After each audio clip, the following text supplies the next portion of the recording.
We're gorgeous, and you're gonna love us, yeah. Some people think that Jesus came to make life easier for people. And I would argue that in a lot of ways, he's made it a little bit more difficult. And people think that being a Christian, nothing bad happens to you. You go about your life and you've got a relationship with God and he gives you the lowdown on what's going to happen that day. And so nothing takes you by surprise. And that just isn't the case. It really isn't. Jesus compared it to walking a narrow path. He said, narrow is the way that leads to life. Broad is the way that leads to destruction. There's only a few people that ever find that narrow way. And if Christians start to big it up and make it into anything that isn't a narrow path, then they're preaching their own gospel.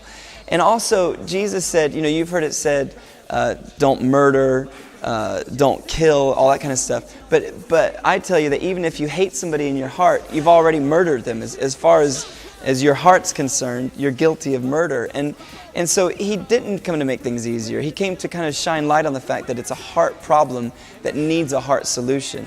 And for me as a Christian, there are loads of times where I want to respond a certain way. I want to react a certain way to what people say to me, the way people treat me, something that I read, something that I hear.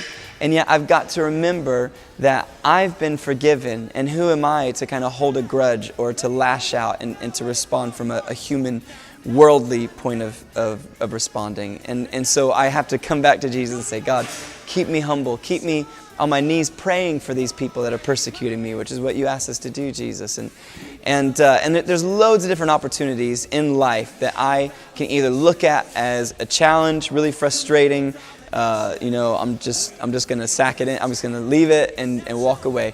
Or I can take it head on and I can fight the good fight, as my friend Jono loves to talk about. And I can do that. I can choose to see it that way. And often being a Christian is just about seeing the world differently, seeing through God's eyes, seeing the way Jesus sees them, and having compassion as opposed to just walking away and leaving any situation the way it is.